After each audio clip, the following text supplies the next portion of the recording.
Город Сухум, столица нашей страны. Население по переписи у нас с 2011 года 65,3 тысячи человек. А фактически мы рассчитываем, что у нас живет более 70 тысяч. Трудоспособного населения 38,5 тысяч. Студентов 3053. Студентов в колледжах, студентов высших учебных заведений, студентов в колледжах 1106. Школьников у нас 9100, детей, которые посещают дошкольные образовательные учреждения, так называемые детские сады, 2126, пенсионеров 10748, из которых 7600 получают российскую пенсию в том числе, 3087 получают только абхазскую пенсию.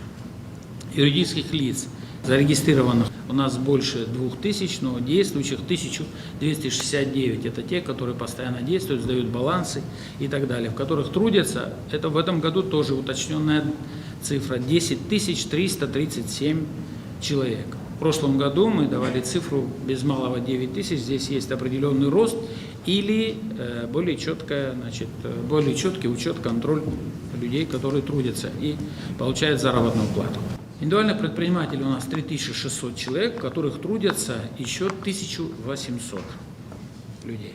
Бюджетных, республиканских у нас бюджетников 5700, это все республиканские, кабинет министров, администрация президента, все министерства, ведомства республиканского подчинения, где трудятся 5700 человек на территории города Сухум.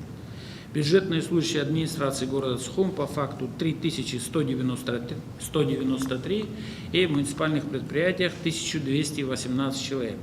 Но здесь надо отметить, что в муниципальных предприятиях, отдельно если сказать о предприятии АТП, там порядка 400 водителей, которые взяты на разных условиях на работу для фиксации их перемещения, автомобили их личные и так далее. Но они так или иначе у нас состоят в штате и фактически выполняют работу. Если говорить о занятости в городе Сухум, значит, у нас 25 850, это госслужащих на предприятиях, учреждениях работающих, что составляет от всего трудоспособного населения 67%. Я в прошлом году, когда докладывал вам, называл цифру 62% и отговаривался о том, что без учета тех, кто трудится у индивидуальных предпринимателей по найму и так далее. Ну и плюс цифра, которая выросла по данным юридических лиц. Вот, поэтому у нас получается 67% по городу. Ну, как известно, администрация города провела определенную реформу. Были созданы муниципальные управы на базе домоуправлений, которые у нас были. А теперь эти муниципальные учреждения управляют, так можно сказать, целыми районами. Функционал у них расширен.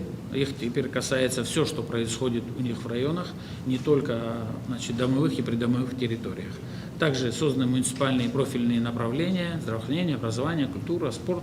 Это вся реформа проведена, это был сложный процесс на самом деле, но в данный момент уже, в принципе, все мероприятия завершены. В 2023 году за первое полугодие в администрацию города Сухум поступило 2667 писем и заявлений. Отработано 2500, в работе находится 167. За указанный период издано 778 распоряжений главы администрации города. Бюджет города Сухум на 2023 год был принят в размере 1 миллиарда 428 миллионов 400 тысяч. В связи с тем, что показатели за 5 месяцев 2023 года шли с опережением, и у нас оставался переходящий остаток на 1 января 2023 года 183 миллиона рублей, поэтому по нашей инициативе при поддержке депутатов городского собрания бюджет был пересмотрен. По доходам в 1 миллиард 580 миллионов рублей, по расходам 1 миллиард 763 миллиона 320 тысяч рублей. Дефицит, понятно, да, перекрывается за счет остатка переходящего от прошлого года. Межбюджетные трансферы в этом году – это 92 миллиона, это социальный блок, субсидия, которая приходит из Российской Федерации на доплату социального блока. Дотация 40 миллионов рублей, которая идет, там тоже есть разбивка. У нас депутаты позаботились, еще была их инициатива. Она включает в себя эти 27 миллионов рублей, и 13 миллионов рублей – это прямая дотация администрации города. Из резервного фонда президента, значит, выделено 18 миллионов 280 тысяч. Эти деньги пошли на стихию, прошли комиссию по чрезвычайным ситуациям Кабинета министров, тоже расскажу, чей адрес, как они попали. И 444 тысячи рублей Кабинет министров, это была разовая помощь АТП, значит, на их техническое оснащение и так далее. Доходная часть бюджета города Сухум за первое полугодие 2023 года выполнена на 124%. При плане 579 миллионов 855 поступило 718 миллионов 219 тысяч. Из резервного фонда президента, я уже как говорил, было выделено 18 миллионов 280 тысяч, значит, на 57 адресов, из которых, значит, 15 были восстановлены крыши. Это в дополнение к тому, что было в 2022 году, в 2021 году. Это я говорю сейчас за 2023 год. По событиям, которые были в 2021 и 2022 году. 15 объектов – это ремонт крыши и 42 адресная помощь, которые пострадали в результате стихийных бедствий. Из резервного фонда Кабинета министров, я уже говорил, 444 тысячи рублей было выделено на АТП, на текущую деятельность и так далее. Сравнительный анализ поступлений собственных доходов в бюджет города по сравнению с аналогичным периодом 2022 года состоит следующим образом. В этом году мы получили в бюджет города собственных доходов на 154 миллиона рублей, больше, чем в 2022 году. Рост составляет 127,5%. Выполнение плановых показателей по налогам. Спецналог 123% или 32 миллиона 512 тысяч. Патентный налог 139%, 4 миллиона 170 тысяч.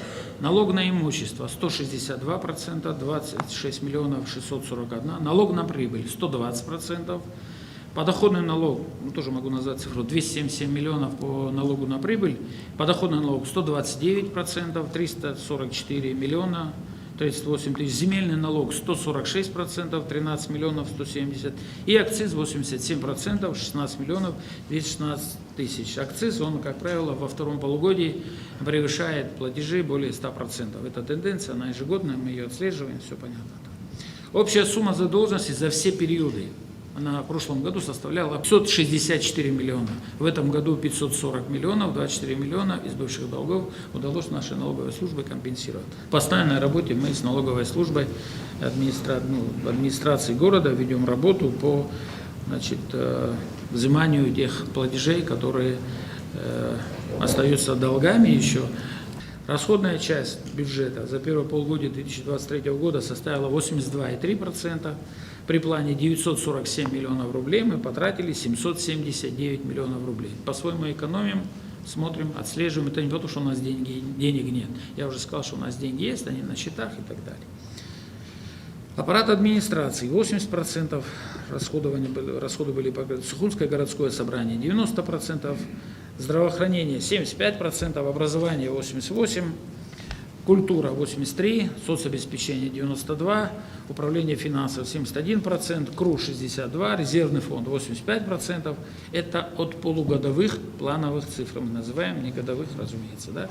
Резервный фонд 85%, молодежь и спорт 75%, ветеринария 44%, санитарно-эпидемиологическая служба 71%, управы с 1 по 5 88% отбюджетированы, БТИ 77%, горстройпроект 76%, вот, горсервис на 90%. Из резервного фонда главы администрации города Сухум израсходована общая сумма 13 миллионов 282 тысячи рублей, что составляет 85%, ну, так скажем, от полугодового ориентировочного плана. Резервный фонд редко приходится планировать, но в всяком случае цифры такие есть. Куда мы потратили эти деньги? Значит, благоустройство 6 миллионов 29 тысяч рублей. Значит, мы на 3 миллиона 272 тысячи купили 200 пластиковых контейнеров, если может, в дополнение к тому, что было в прошлом году сделано. Значит, куплено, вернее, да, 1 596 были куплены цветы, высаживаются, которые периодически. Ремонтировали тягач на 136 тысяч, за 180 тысяч рублей купили автомобиль ИЖ маленький, который там нам помогает по городскому хозяйству. Были куплены буи безопасности на 145 тысяч и на 700 тысяч рублей помогли купить колеса на мусоровозы. 1 102 000 рублей было выделено водоканалу на покупку пускового механизма для насосов. 40 000 рублей битумная эмульсия для ДРСУ, 200 000 рублей городскому АТП на запчасти, 503 000 рублей выделено было Аргоинвест, это наше предприятие, МУП. Если вы обратили внимание, инфобоксы у нас стоят по городу, да, ну и далее на текущие расходы. Молодежи и спорт, там буквально 30 000 рублей было выделено. Итого своим, подразделениям мы выделили 8 594 000.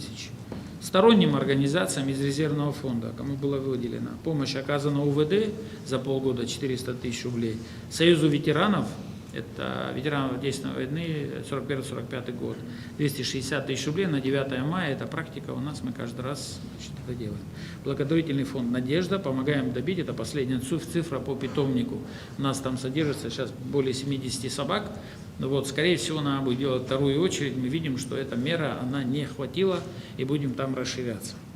Движение матерей Абхазии «За мир» 250 000, Ассоциация женщин-инвалидов 150 000, Ассоциация инвалидов Отечественной войны, ребята обратились один раз, мы выделили 25 000 рублей.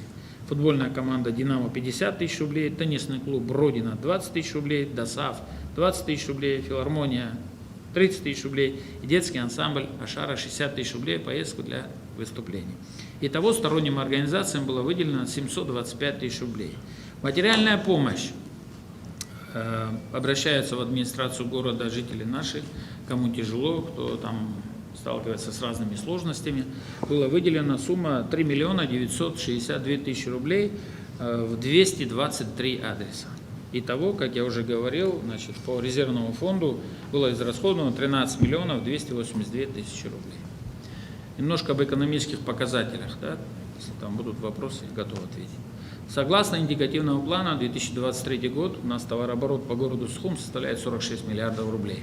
33 миллиарда рублей прошлый год. Разница приличная, там в районе 13 миллиардов рублей. Плановые показатели прошлого года по отношению к этому году. По факту перевыполнили на миллиард, на 1,2. Так вот, да? В этом году от планового показателя товарооборота 18,9 на сегодняшний день выполнено 18,1. Но есть момент, да, там 95% исполнения, но есть момент, что не все пока сдали балансы. И, кстати, из крупных предприятий в том числе. Сейчас не буду перечислять, чтобы никому-то не было неудобно. Из крупных предприятий, которые работают, но есть сроки, если надо будет здесь начальник налоговой прокомментирует, но есть моменты, где ребята еще не успеют, они каждый день. Это же данные на самом деле на 1 число. На 1 число еще, да, есть время. Я думаю, что если суммировать, консуметься, точно мы на товарооборот его исполним. Да и цифры по поступлениям говорят о том, что, в принципе, плановые... Есть момент, Аслан Георгиевич, плановый показатель товарооборота 46 миллиардов на этот год. Очень надеемся, что эти показатели будут исполнены. Наше влияние на это поскольку такое немножко опосредованное, да. Мы в процессе формирования индикативного плана на следующий год планировали, что товарооборот может подрасти еще на пару миллиардов, наверное, где-то до 48, до 49. В процессе наших консультаций с Министерством экономики был принят товарооборот 51,6 миллиардов. Посмотрим, что будет по факту. Мы планировали от 46 вырасти до 48, может до 49. В результате принято 51,6. Хотел бы остановиться буквально на таких небольших цифрах по туризму, учитывая, что мы в разгаре туристического сезона. Выручка за первое полугодие по отрасли туризм составляет в этом году 95 943 000 рублей.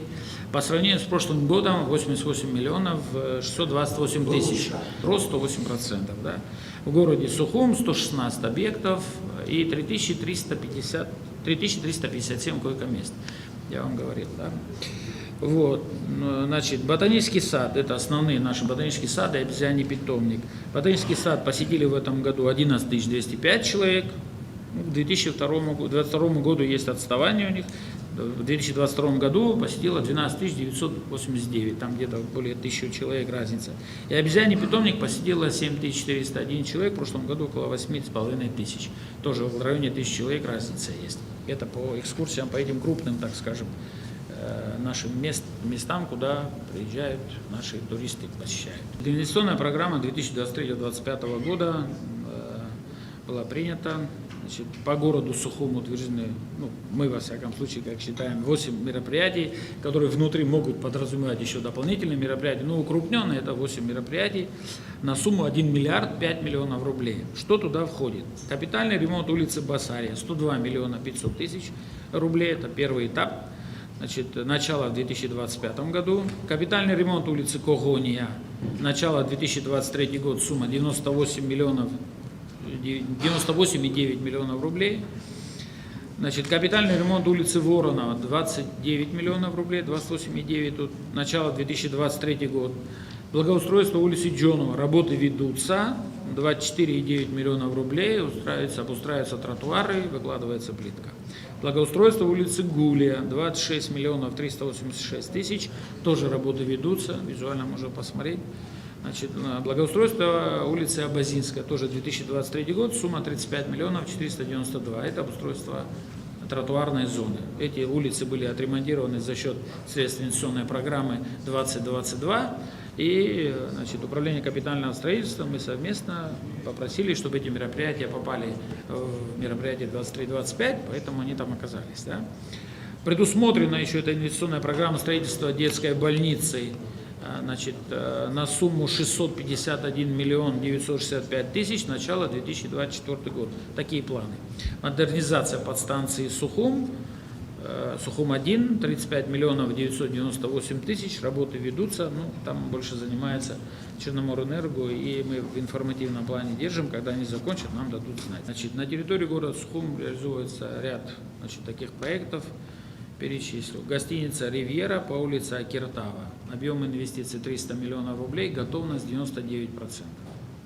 Санаторий Сухум, это мы сегодня с вами там были, МВО, ПВО, объем инвестиций общий, как заявляет инвестор, 2,5 миллиарда рублей, освоено сегодня 950 миллионов рублей. 1 августа обещают запустить 1200 койко-мест. Значит, еще планируется восстановить 2 бассейна, они сейчас в работе, и дополнительно еще 1000 койко-мест. Значит, у них план таков, 1200 запускают с 1 августа и до конца года плюс еще 500 койко-мест. Следующий год, там первое полугодие, номера повышенной комфортности плюс еще 500, значит, койко-мест. И то, я то, что говорю, 2,5 миллиарда, и мы в итоге получит город Абхазия для приезжих туристов, значит, и не только для приезжих, для местных, кто захочет там провести время, 2200 койко-мест. Вот такая картина. Инвестиции 2,5 миллиарда рублей.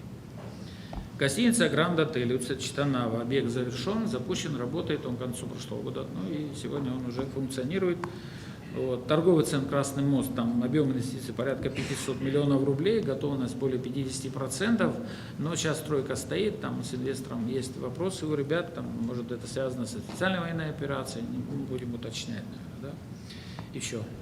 Жилой комплекс АПРА по улице Воронова, объем инвестиций 250 миллионов рублей, готовность 99%. Средства за размещение апарт-отель «Акватория», улица Читанава, объем инвестиций более 250 миллионов рублей, готовность 99%. Значит, ЗСК «Лайтхаус» по улице Адлиба, это Майский поворот, вырод котлован, 10% готовности, ребята занимаются, надеюсь, дальше будут двигаться. Средства размещения апарт-отель «Абхазэнергострой», это самый критикуемый объект по улице Когония, объем инвестиций 350 миллионов рублей, готовность 70%. Итого по инвестиционной части в гостиничные комплексы и апарт-отели 4 миллиарда 580 миллионов рублей.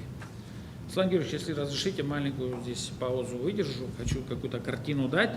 За время, пока работаем в администрации, с 2020 года какое количество разрешений было выдано, да, предоставлена земля под строительство гостиниц, жилищных так называемых, да, комплексов и апарт-отелей.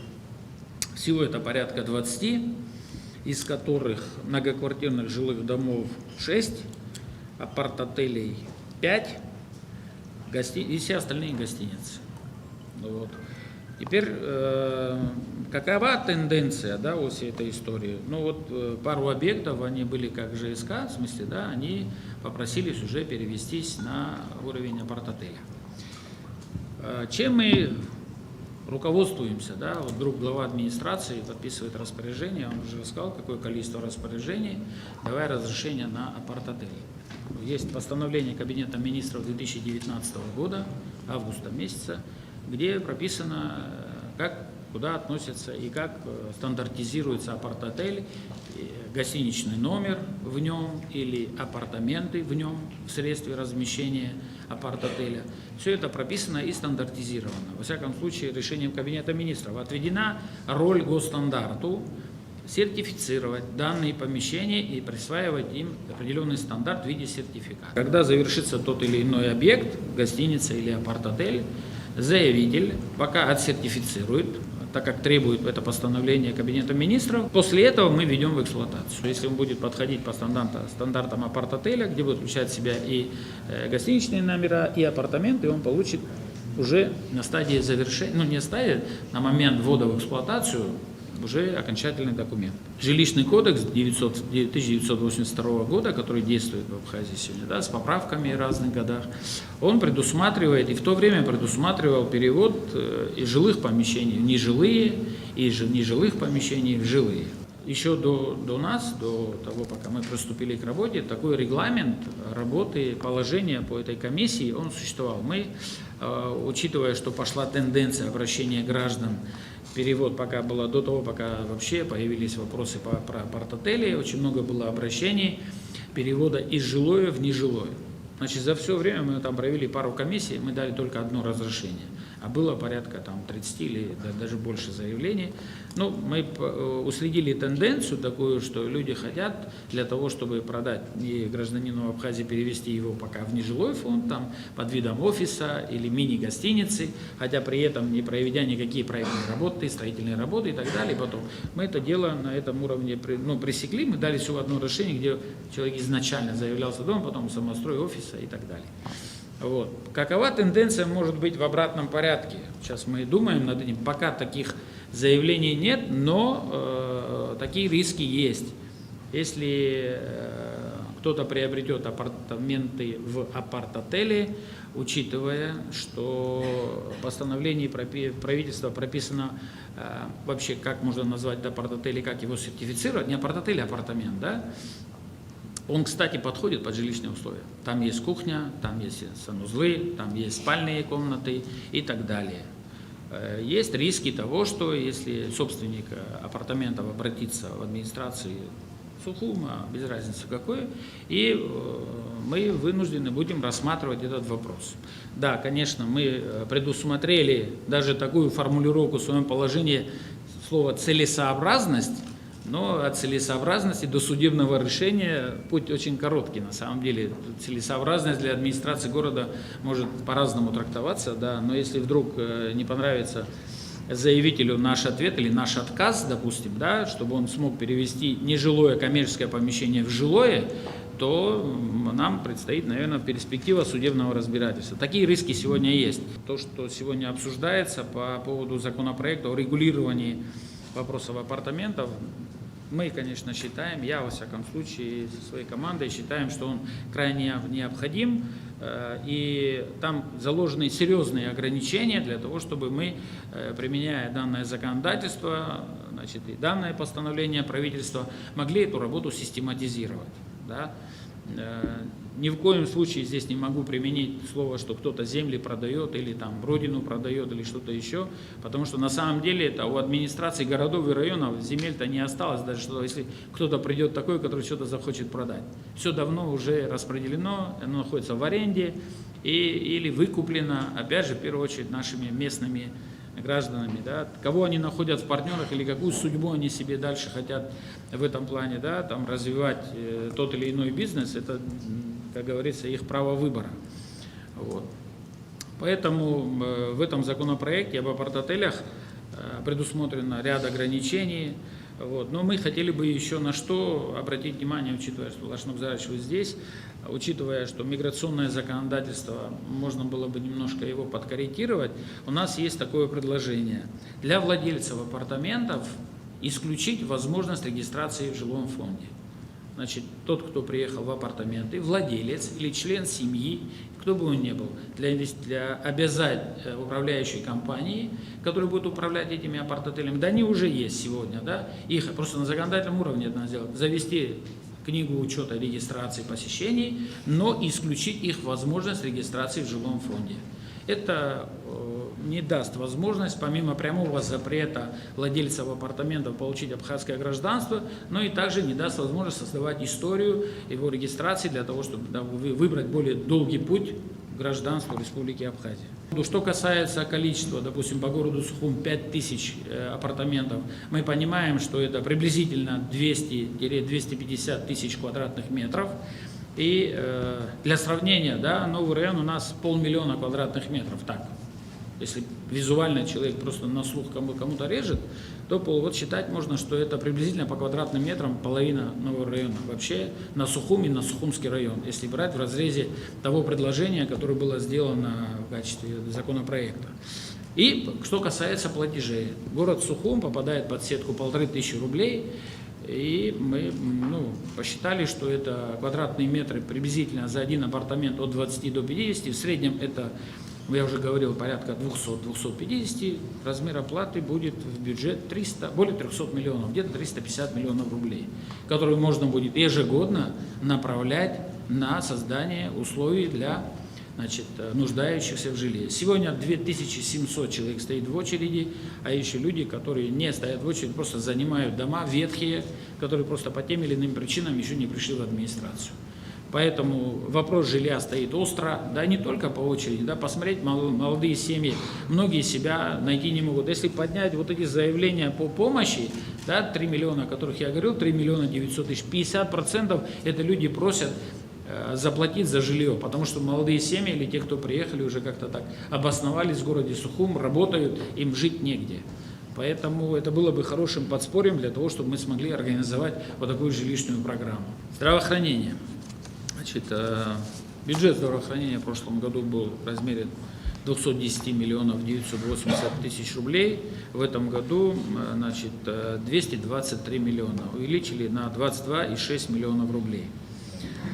Медперсонал у нас трудится 649 человек, врачи получают средняя заработная плата 26,3 тысячи рублей, средний медперсонал 328 человек, 18 тысяч рублей и младший медперсонал 10 тысяч рублей сейчас. Вот. Аслан Георгиевич, данная сфера это не только местного органа, как администрация города Сухум, да, касается вместе с собранием, да, проблема здравоохранения на республиканского масштаба. Есть у нас свои предложения по этому поводу. У нас до сих пор не тарифицированы медицинские услуги. Кстати, сетка у нас в администрации готова. Мы можем предложить Кабинету министров на рассмотрение, чтобы можно было на фоне бесплатных услуг, те возможности, которые есть, создать еще и платные услуги. Вот. Мы еще хотели бы здесь, чтобы тоже взяли на заметку, мы все ходим, думаю, на примере города Сухум вести страховую медицину. Есть определенная практика у других стран, я в специальной поездке участвовал по поручению президентов. Вот. Там формируется страховая корзина за счет потребителя и за счет государства совместно, а потом там регулируется в течение времени. Есть предложение, что без страховой медицины там говорить о том, что вся медицина должна быть платная или бесплатная, знаете, такой перспективы, во всяком случае, мы не видим. Поэтому будущее здравоохранения мы считаем за медицинской страховкой. Вот. Что касается самих объектов, в инфекционной больнице, как известно, нам удалось провести ремонт, там было практически она была обновлена, еще много чего надо сделать. Все остальные, 7 объектов необходим капитальный ремонт и в некоторых местах только текущий ремонт. Но в основном капитальный ремонт. Необходимо докупиться обязательно оборудованием, особенно для нашей глазной больницы, офтальмологии. Вот, городская клиническая больница требует вложений, там помимо ремонта еще и оборудование. Вот, как-то вы мне говорили, что по офтальмологии вы нам как-то поможете. Мы по результатам 9 месяцев, если тенденция по налоговым платежам сохранится, будем выходить на городское собрание, думаю, будем пересматривать бюджет в сторону увеличения расходной части. Соцобеспечение. Я говорил о том, что у нас пенсионеров 10 748, минус 618 человек по отношению к прошлому году. то есть умерли, ну так, то есть сокращение пенсионеров у нас есть. Абхазскую пенсию получает, я уже говорил, 3000 человек, и российскую пенсию получает там 7000 с копейками. 7600. Ну там бы около 7 или 8 тысяч рублей со всеми. Да, где-то так. Но это с надбавками, нагрузками, там уже со всеми. Базовая, по-моему, где-то так, в районе 7 тысяч. Значит, город выплачивает городские выплаты, пособия отдельно за счет собственных средств. Таких у нас категории 5, это круглые сироты 12 человек, многодетные семьи 750, одинокие матери 265, уход за инвалидом первой группы с детства 193, уход за инвалидом с детства до 16 лет 145. Вот. Этим категориям там, в основном выплачивается по 1500 рублей, было 1000 рублей, вот мы на 500 рублей добавили, и мы такой план, немножко забегая вперед, если мы этот год заканчиваем хорошо, то на следующий год, если депутаты нас поддержат, а я думаю, что они поддержат, они у нас социально ориентированы, то мы еще на 100% хотим поднять, с 1500 до 3000 рублей. Значит, у нас за рождение ребенка, гражданина города, так скажу, хотя понятно, в городе, мы выплачиваем 7500 рублей. Было увеличение на 2,5, было 5000 рублей, мы увеличили на 2500 рублей. Тоже надеемся, что в 2024 году мы выйдем на 10 тысяч рублей. Я думаю, что это неплохая такая история. За полугодие у нас родилось в городе 89 детей, во всяком случае те, которые обратились за этой выплатой, мы выплатили 667 тысяч рублей, по 7,5 тысяч каждому. Образование. У нас в городе 15 школ, есть вспомогательная школа, очно-заочная, детская и юношеская спортивная школа, центр кружковой работы. Школьников у нас 9100, кстати, на 387 человек, детей больше, чем в прошлом году. В прошлом году было 8700, в этом году 9100. Ну, 8713, в этом году 9100. Учителей у нас трудится 780 человек, у которых средняя зарплата 18,6 тысяч рублей. Прочий техперсонал 14, дошкольных учреждений, детских садов у нас 13, детей 2126, тоже рост, 129 детей, 129 детей в этом году больше пришли в детские сады. Значит, воспитатели у нас 201 человек, средняя заработная плата 18,3. Что касается проблем в области образования, наверное, это не секрет, все знают, что нам не хватает школьных и дошкольных образовательных учреждений. Я думаю, что сейчас скажу, вот если нам удастся восстановить 15-ю школу в новом районе, 16-ю школу на повороте на Старый поселок и восстановить до конца 11-ю школу, то я думаю, что на какое-то время, там, на ближайшие 10-15 лет, можно было бы со школами так, как бы, да, но с детскими садами у нас дела похуже. У нас во всех детских садах, во всех группах от 30 до 50% перебор. Здесь нам нужно как минимум 10 садов, а то и с запасом больше, где-то 15. Культура. Значит, бюджет отдела управления, вернее, культуры у нас в 2022 году был 58 миллионов 520 тысяч рублей, в этом году 66 миллионов 8 тысяч рублей, рост 7,5%. У нас 5 таких учреждений, 6 школ. Такая же проблема, как и везде. Мы в одном подразделении только удалось сделать ремонт, а так они все требуют капитального ремонта. Ну, какое количество мероприятий, этот год юбилейный, они тесно взаимодействуют с Министерством культуры, провели День города. В принципе, ни одну дату стараемся не пропускать, делаем где надо и необходимо, значит, по полной программе там мы включаемся. Спорт и молодежь. У нас 6 подведомственных подразделений: шахматная школа, городской стадион, яхт-клуб, зал единоборств, дворец спорта и 11 футбольных полей. Значит, за эти 3 года нам удалось их всех как бы освидетельствовать, так скажем, привести в порядок, сделать государственные акты, получить свидетельство о собственности на стадионы, на все площадки и так далее. Тоже была непростая работа, разного рода споры, не споры и так далее. Но ребята трудятся. Тренеров у нас 86 человек, значит, 17 тысяч рублей средняя заработная плата. За первое полугодие 2023 года в городе Сухум зарегистрировано 1501 иммигрант, получивший разрешение на работу. из которых 184 патента – это Российская Федерация, граждан Российской Федерации, и 1317 – это дальнее, так скажем, или ближнее зарубежье. Вот. За аналогичный период прошлого года 1385. Рост здесь присутствует на где-то плюс 200 человек. Мероприятия также были проведены, 525 мероприятий по ремонту электросети в подъездах.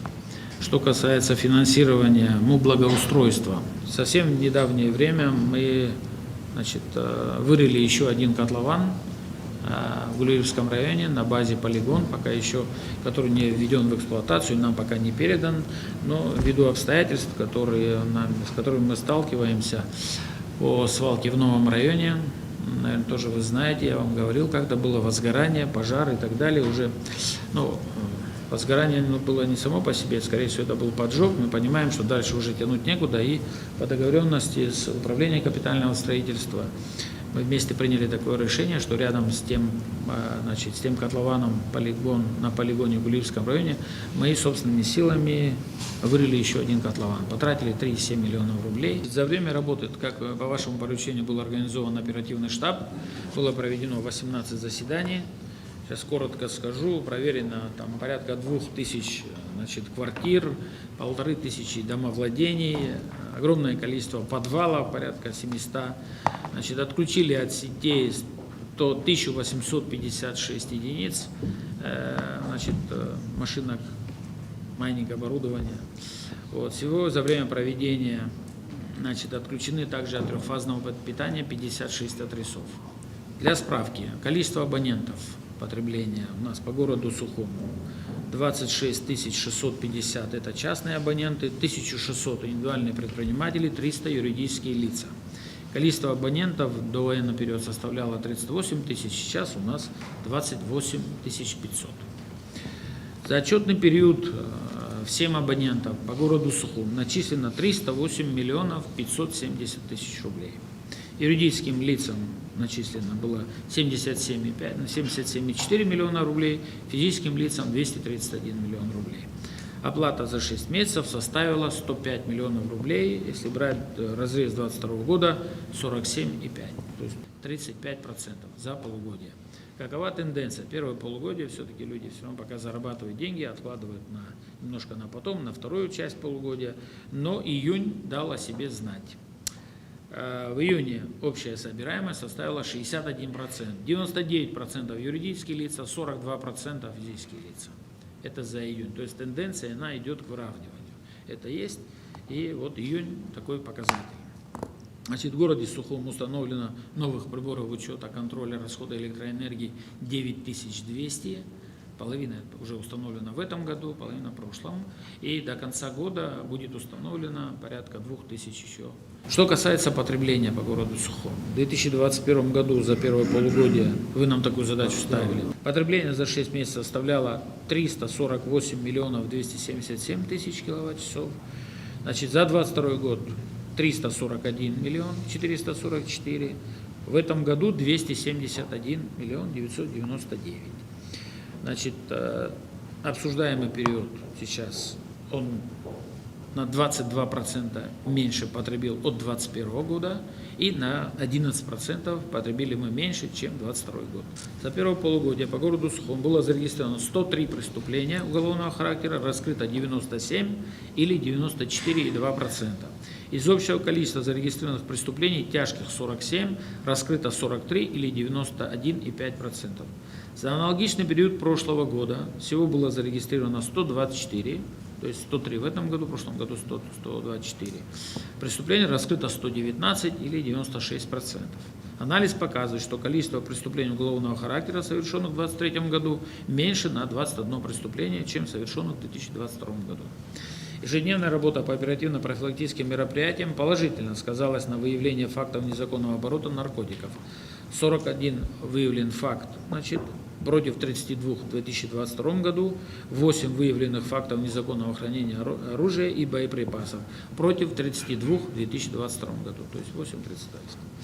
Каждый день сотрудники отдела уголовного розыска проводят профилактические рейдовые мероприятия во всех районах столицы, в результате которых были доставлены в Управление внутренних дел и дактилоскопированы и сфотографированы 178 человек.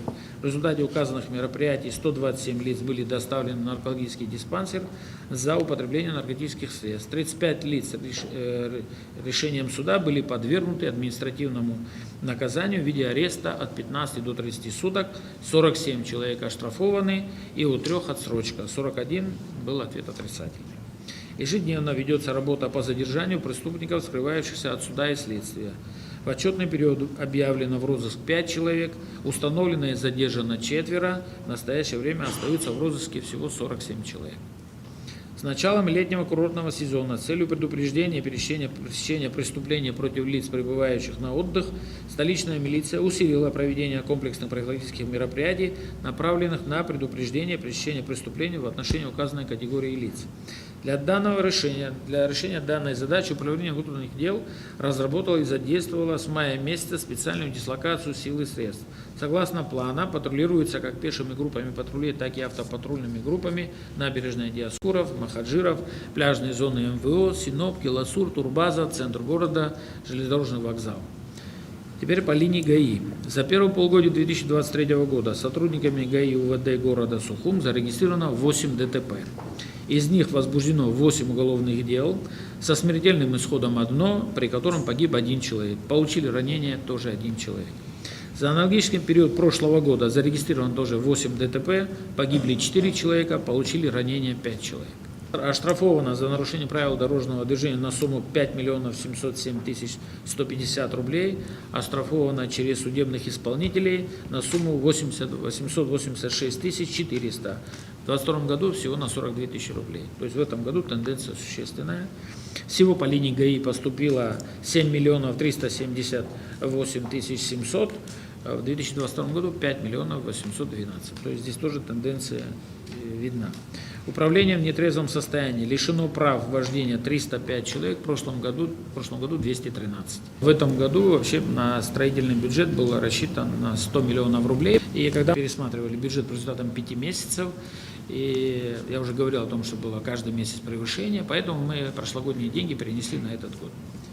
В результате строительный бюджет у нас вышел 280 миллионов рублей. Вот. Ну, там 131 собственные доходы, да.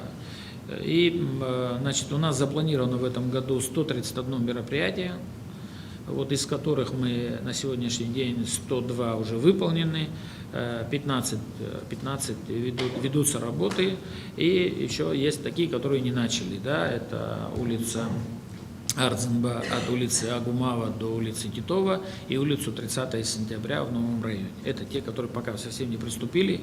По улице Ардзенба закуплен материал, вот-вот скоро встанут, начнут работать, я надеюсь, ну, где-то с середины следующей недели. Да? Вот. Ну, из строительных работ, которые так называемых литерных, которые мы так назвали, потому что это надо было сделать обязательно ко Дню Победы. Вот. Это тот же фуникулер, это Красный мост, это место, где наши бойцы первые приняли бой. Парк имени Тараса Мироновича Самбо, в народе называют еще парком «Сказка», часть набережной. Вот. Ну и по большому счету из крупных, вот я уже говорил про эти улицы и так далее. Значит, у нас по линии водоканала, там, если брать по аварийным ситуациям, да, где постоянные ремонтные работы, там 1400 мероприятий только по линии водоканала. По ремонтным группам там порядка 150, это РСУ. Тут все, тут и детские площадки. В прошлом году мы детских площадок установили 10, в этом году 13. Ну, думаю, еще пару детских площадок мы успеем до конца года. По вашему поручению, по всей республиканской дороге ведутся работы по установке новых остановочных комплексов. Нам удалось вовремя почистить реки. Мы избежали стихийного бедствия. Реку Басла мы чуть раньше почистили. На Баслу потратили, ну это не сейчас, это конец года прошлого был, 14 миллионов рублей. Вот Гариквара вместе с Адзябш и это 18 миллионов рублей. Иван Георгиевич, работает правительственная комиссия, туда входит администрация города. 108 квартир, к великому сожалению, там жили люди, у которых не были вообще никаким образом оформлены дома. Кроме приватизированных, 24 квартиры оставались в муниципальной собственности. Значит, мы в процессе дискуссии с Кабинетом министров мы пришли к мнению, что надо дать возможность людям приватизировать эти квартиры для того, чтобы получить прямую компенсацию. Иначе компенсацию пришлось бы получать администрации города Сухум. Если администрация города Сухум получила бы компенсацию, то по закону мы не можем им выделить квартиры, потому что надо становиться в очередь. И много всего другого. Поэтому нашли более спокойный такой путь, дать приватизировать. Практически сегодня 99% документов оформлены, там один или два вопроса остались, тут пару квартир осталось, которые добьется тоже в самое ближайшее время, и мы подаем заявку на выдачу компенсации. Ну, во всяком случае, Кабинет министров готов начать выплаты. Здесь в них точно вопросов нету, вопрос в организационном. Ну, да, надо будет, наверное, то, что он не пригоден для жилья сейчас, это точно, это дала комиссия такую оценку, вот. Но какова судьба будет дальше, надо будет, наверное, комиссия комиссии, но, то есть посчитать, снести его будет дешевле и построить что-то новое на этом месте, или реконструировать его будет дешевле. Надо будет смотреть здесь, за заключение строителей будет, наверное. 4 миллиарда 580 миллионов рублей инвестиций. Вот вы посчитали. Да. Это сколько рабочих мест? Руслан Георгиевич, ну, сейчас там из запущенных, вот планируется из этого списка 1200, это вот те, которые там не должны запуститься 1 числа, где мы были, и 1 действующих мест. Ну, примерно вот реализация вот этих проектов, я думаю, что это примерно до 1000 рабочих мест. Вот и подоходный налог.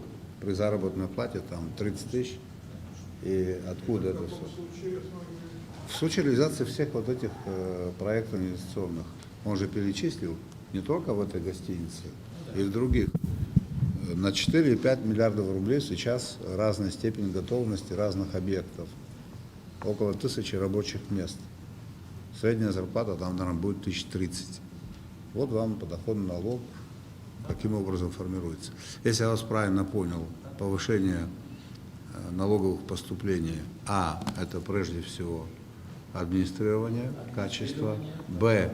Вот эти строительные работы в любом случае формируют доходную часть, завозится продукция. Мало кто из них имеет преференциальный, скажем так, статус. Это тоже. И заработная плата тех, кто там работает. Оттуда деньги взялись. Ничего, что я так свое мнение. Вы со мной согласны, Александр Анатольевич? Давайте еще какие вопросы есть к мэру города. Я хочу, чтобы в конце концов, когда-либо мы уже начали составлять генплан города, по которому мы будем контролировать, я не знаю, вот эти все вопросы, как раз которые остро сегодня в обществе стоят. Потому что за 30 лет огромное количество незаконных строек, помимо того, что портить наш вид города, я считаю, вид города у нас до войны был очень эстетичный, очень такой колоритный, свой вкус, свой вид имел. Я думаю, что этот вид надо сохранить, тем более, если мы горды тем, что нашему городу 2500 лет, как-то эту изюминку мы должны в этом городе сохранить. Насчет генерального плана развития города я ничего сказать не смогу. Это серьезный документ и большие деньги. Будет указ президента, который будет зонировать город Сухум и регламентировать некоторые вещи, связанные со строительством.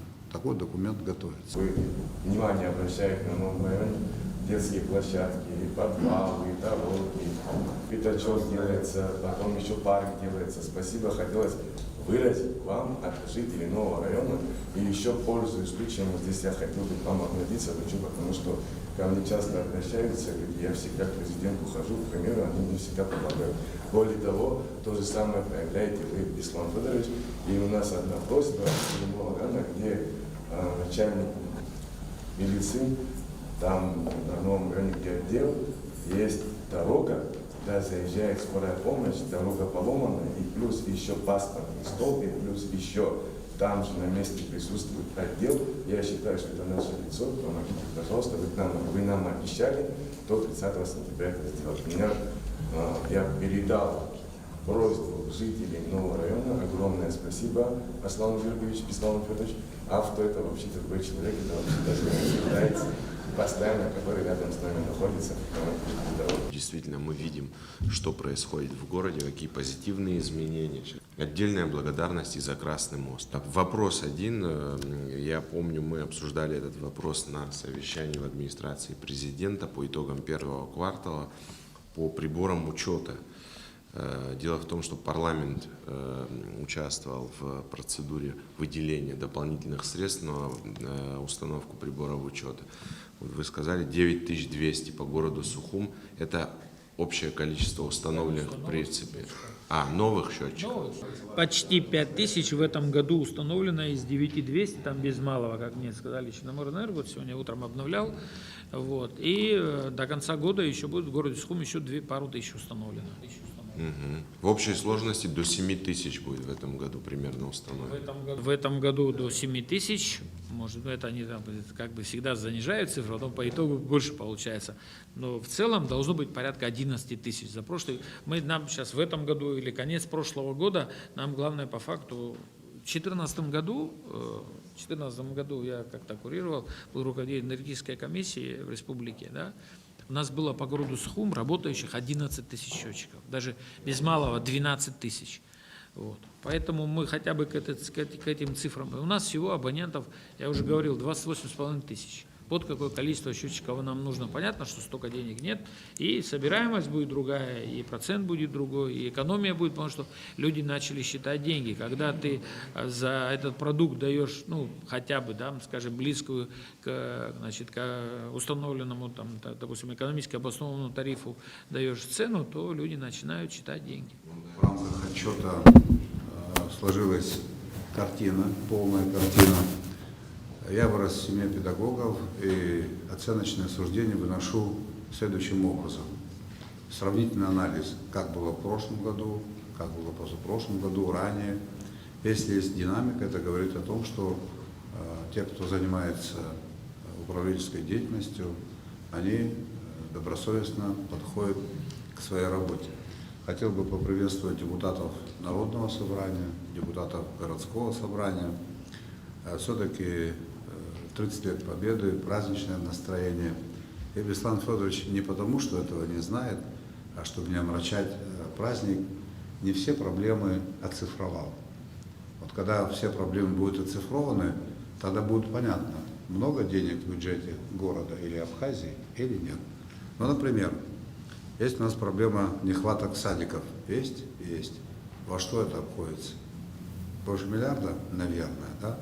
Школы тоже около 1 миллиарда, да? Проблема твердых бытовых отходов, крыши и фасады. Да? Новый район – шикарное место, и дома неплохие. Но я уверен, даже никто не считал, потому что денег нет. Лифты, дороги, повышение заработной платы. Это же низкая заработная плата, несмотря на то, что по сравнению с другими районами Абхазии она повыше. Пенсии, пособия инвалидам. Проблемы связаны с энергетикой.